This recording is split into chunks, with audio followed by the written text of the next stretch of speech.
In this film we're going to look at another example of a trade barrier that the government can use.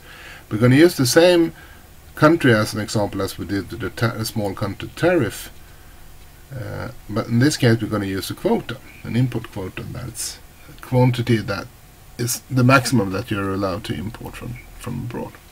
We have the same starting point as we had in the tariff example. We have the domestic supply and the domestic demand. We have a world market that gives us a world market price, and therefore, since this is a small country, we can't affect the price, so the supply from the world market will be totally, perfectly elastic. So the domestic producers are competitive up to Q production, and then we have an import for the rest of the units that are demanded for that price. So we end up in the quantity demanded at Q consumption. The government wants to achieve its target production. They want to increase the domestic production up to Q target. And we know that that gives us a marginal cost that is this high for the last produced unit.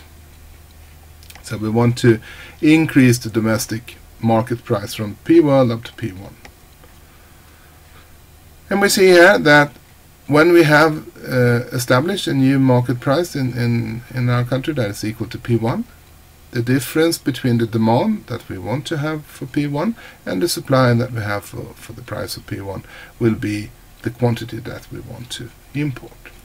So if we set this one equal to the quota, that the maximum amount that is allowed to import, we know that we're going to end up in a situation where we actually have fulfilled our goal to meet the target production. But this import will be done at the world market price, not at the P1, due to the case that we are buying it from the world market and we haven't been affecting its price with anything. So the price that we pay for the import will be P world. So in this case we see that we're going to have domestic production up to Q prod, then we're going to import that quantity, and from this quantity we're going to start producing domestically again. So what happens is that we, so to speak, shift the supply function to the right. So we see here that we're going to end up in an equilibrium domestically where the demand function is equal to the supply function. And therefore we're going to decrease the consumption from Q consumption to Q after, and the price is going to go up from P1 up to P1. So when we look at the actual supply function that we're facing in this country, will be the green one. So we're going to produce up there, then we're going to import, and then we're going to start producing domestically again. So we will have this green supply with quota. What happens? Well, you see here A1 will be increased or produce a surplus due to the case that we are selling the original quantity to a higher price. We will have an increased production which has a marginal cost that is less than the price, so we will have an increase in producer surplus with the area A2.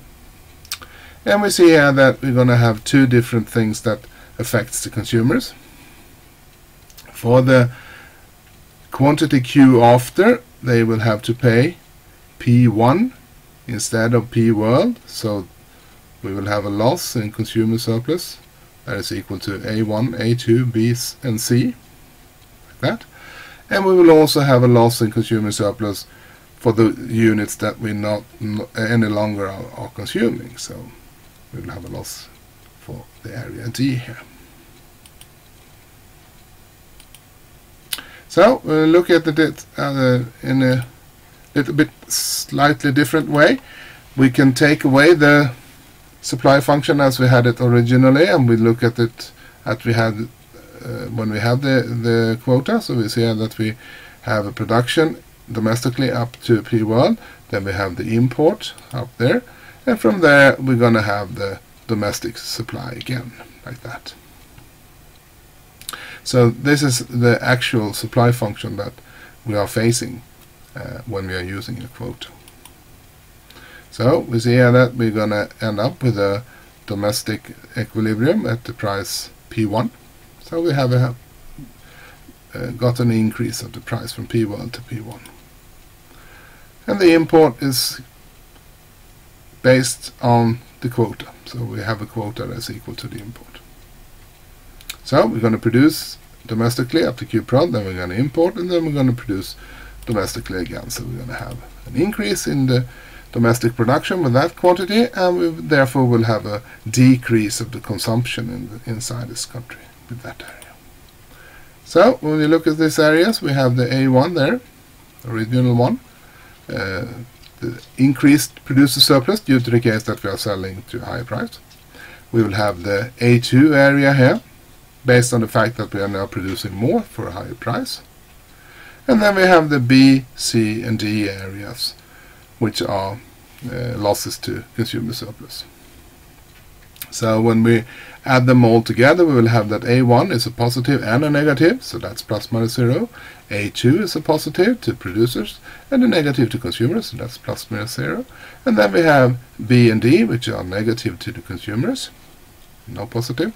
And then we have the area C, which in the tariff case was revenue to the government. But in this case, we don't know someone in the entire world will do this gain, will receive these revenues. But we are not sure who. It could be the government, it could be the importer, it could be the exporter, we don't know. And therefore we can't take it into granted as a positive or a negative. So we just say that someone's going to do this gain and we can't tell which. So we calculate it as a net gain, net loss, just as a consumer surplus loss. So if we take the same numbers that we had earlier, we have the demand function equal to PD 1200 minus Q. We had a world market price of 200. We import 600, and therefore we have a supply with a quota that looks at that. So we end up with a domestic equilibrium price of 300. Since we are importing 600, we're going to start produce again domestically at 800, and we're going to end up with an equilibrium at 900. So we're going to increase the domestic production with 100 units, and therefore, since we're getting a higher market price, we're going to decrease the consumption with, in this case, 100 units as well. So if we calculate these areas, we have the changes in consumer surplus, that is minus A1, A2, B, C, and D. So we'll have a total loss in consumer surplus of 95,000. We will have a positive in the change in the producer surplus, that is A1 and A2, that's equal to 25,000 positive. We don't have any governmental revenues due to the case that this is not a tariff.